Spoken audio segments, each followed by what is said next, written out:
என்ன ஜானகி, நம்ம ஐட்டம் கிடைச்சதா? அப்புறம் ஏன் லேட்டு? கேப்பியே, இந்த பேங்க்ல ஃபுல்லா அலைஞ்சு உனக்காக வாங்கிட்டு வந்திருக்கேன். என்ன வாசனையே சரியில்லையே. லோக்கல் சரக்கு ஒரிஜினல் பிராண்ட் கிடைக்கல, கொஞ்சம் எனக்கு அட்ஜஸ்ட் பண்ணிக்கயா. ஐயோ தாதா, இத ஃபுல்லா முடிச்சிர போறியா? இதுல என்ன மிச்சம் வைக்கிறது? வாட்டர் ஆஃப் கிக்கே இல்ல, கண்ணுல தண்ணியும் வரல. இதெல்லாம் ஒரு மிளகா பச்சியா? அப்பா, கார ஆகாதுன்னா அதையே சாப்பிடுங்க. டிஸ்டர்ப் பண்ணாதம்மா. தவர் கடைசி காயம் போட போறேன். சாமி சாமி, தாத்தாவுக்கு மைனஸா வேணும். இப்ப நான் ஜெயிச்சிட்டேன்னா நீ சொன்ன மாதிரி செய்தே ஆகணும். சாமி சாமி, தாத்தாவுக்கு மைனஸ் வேணும். சாமி உன்னை ஏமாத்திருச்சே. நான் வின் பண்ணிட்டேன். நீ சொன்ன மாதிரி செய். பண்ணணுமா? கண்டிப்பா. அம்மா இருக்காங்க தாத்தா. இத பார்க்கணும்னு சொன்னதே உங்க அம்மா தான். ஒரே ஒரு தடவை எனக்காக.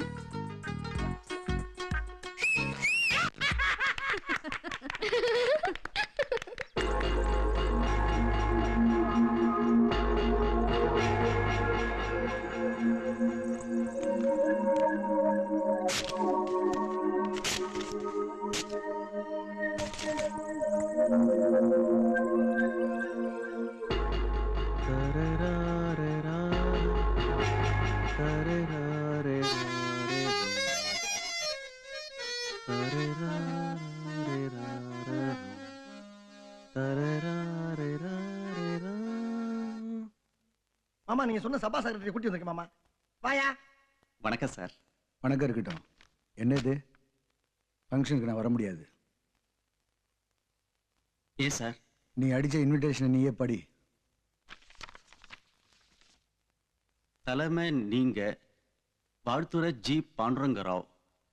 சார், பாண்டுரங்கராவ் தமிழ்ல மியூசிக் போடலன்னாலும் அவர் பெரிய ஞானஸ்தான், அவரை விடு. மேல படி. அப்புறம் KS கிருஷ்ணமூர்த்தி. அடுத்தது படி. நம்ம அதான் படி. CR கண்ணன்.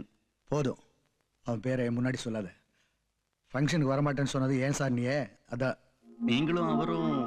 நானும் அவர் எப்படின்னு தெரியுமில்ல, தெரிஞ்சுக்கிட்டு தான் அவர் பேரை போட்டிருக்கிய. இல்ல சார், அவரும் ஒரு மியூசிக் டைரக்டர் தானே. யார் யார் சொன்னா அவன் மியூசிக் டைரக்டர்னு? மியூசிக் பத்தி அவனுக்கு என்ன தெரியும்? ஏதோ மணவாளன்னு ஒரு பெரிய கலைஞனுக்கு விழா எடுத்து பண முடிப்பு கொடுக்க போறீங்க. அந்த மேடையில போய் ஒரு குடிகாரன் உட்கார வச்சுட்டு. சேச்சே. இல்ல சார். என்ன இல்ல சார்? அவனுக்கு மியூசிக் போட தெரியாது, நல்லா தண்ணி போட தான் தெரியும். பாரு, உனக்கு அவனை பிடிச்சிருக்கலாம், பிடிக்காம இருக்கலாம். என்ன பொறுத்த வரைக்கும் அவன் என் கால் தூசிக்கு சமம். அவன் வர்ற இடத்துக்கு நான் வரமாட்டேன். ரெக்கார்டிங் கேன்சல் பண்ணு. ராஜகுமாரன் குதிரை மேல வந்தான். சான்ஸ் வந்திருக்கு. சினிமா சான்ஸ் இல்ல, கார்த்திகை மாசம் வருது இல்லையா? ஐயப்பன் பாட்டுக்கு இசை அமைக்கணுமா, அதுக்கு மியூசிக் போட்டா கூட மியூசிக் டைரக்டர் தானே. நல்ல கணிசமான தொகை தரேங்கிறாரு. பக்தி பாடல் போற வழிக்கு புண்ணியமா இருக்கும். அதுக்காக நான் போறோம்னு சொல்ல, மலை ஏறி போறவங்க இந்த பாட்டை பாடிக்கிட்டே போனா அவங்களுக்கு புண்ணியமா இருக்குன்னு சொன்னேன். பணம் போடுறவர் இல்லையா, ஒரு சின்ன கண்டிஷன் போடுறாரு. என்ன கண்டிஷன்? சுமதி தான் பாடணுங்கிறாரு. யாரே அந்த சுமதி? சின்ன சின்ன மானே சிங்காரமானே அவதான் பாடினா. KR பாரதி என்னோட கண்டுபிடிப்பு. ஐயோ, ரொம்ப பிரபலமா இருக்காரா, வாய் தவறி வந்துருது. நான் வேணா வாயை கழுவிடுறேன். சரி, கூப்பிட வர.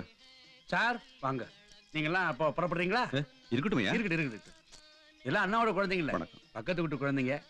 அண்ணாவுக்கு குழந்தைன்னா ரொம்ப உயிர், நேரு மாமா மாதிரி. என் பேர் சங்கரன், ராகம் கேசட்ஸ் ப்ரொப்ரைட்டர். கருமாரியாத்தா என்ன கொஞ்சம் பார்த்தா, இது அவருடைய கேசட். எல்லா கோயிலும் ரொம்ப பிரபலம். எல்லாம் அவர் சொன்னாரு. நீங்க யாரையும் சொன்னீங்களாமே, அவங்களே பாடட்டும். ஆனா நான் சொன்ன நேரத்துக்கு வரணும், சொல்லி கொடுத்ததை தான் பாடணும். அது என் கண்டிஷன். ஒரு சின்ன உதவி. என்ன? பக்தி பாட்டெல்லாம் சினிமா மீட்ல போட்டாதான் நல்லா விக்குது. அதனால KR பாரதியோட டீனேஜ் பாட்டு ரொம்ப பாப்புலர், ஊரெல்லாம் பாடுது.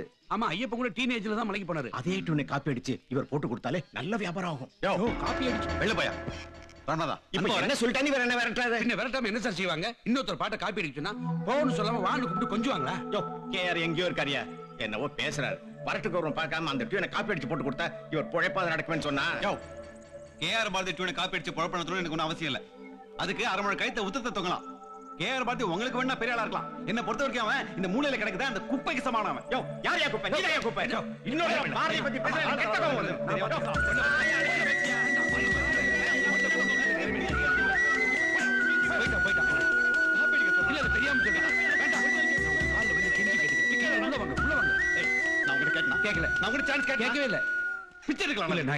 பண்ண மாட்டேன். அண்ணா, வறுமையில் செம்மைன்னு சொல்லுவாங்க, அது நீங்க, நான் இல்ல. என்ன மன்னிச்சு. நான் விடுறா.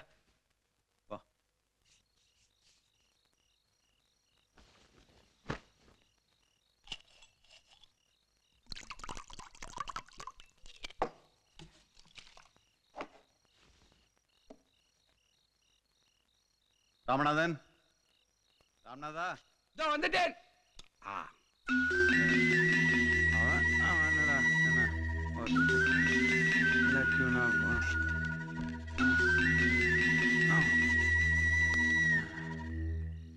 வணக்கம்மா. வணக்கம் சார், நான் நிர்மலா. உங்களுக்கு தான் நல்லா தெரியுமே. இவர் எங்க பத்திரிகை போட்டோகிராஃபர். ஹலோ. பேட்டி ஆரம்பிச்சிடலாமா? என்ன, எந்த ஊர்ல இருந்து வந்தீங்க? உங்க முதல் படம் எது? இப்படி வழக்கமான கேள்வி தானே. இல்ல சார், வேற எதை பத்தி? இப்போ சினிமா, அரசியல், எழுத்துன்னு எந்த துறையை எடுத்துக்கிட்டாலும் ரெட்டையர்களா இருக்க வரைக்கும் ரொம்ப புகழோட இருக்காங்க. அதே பேர் பிரிஞ்சுட்டா ஒருத்தர் புகழோட இருக்காரு, இன்னொருத்தர் இருக்கிற இடமே தெரியாம போயிடுறாரு. இன்னும் பல வீடியோக்களை காண சன் லைஃப் சேனலை சப்ஸ்கிரைப் பண்ணுங்க.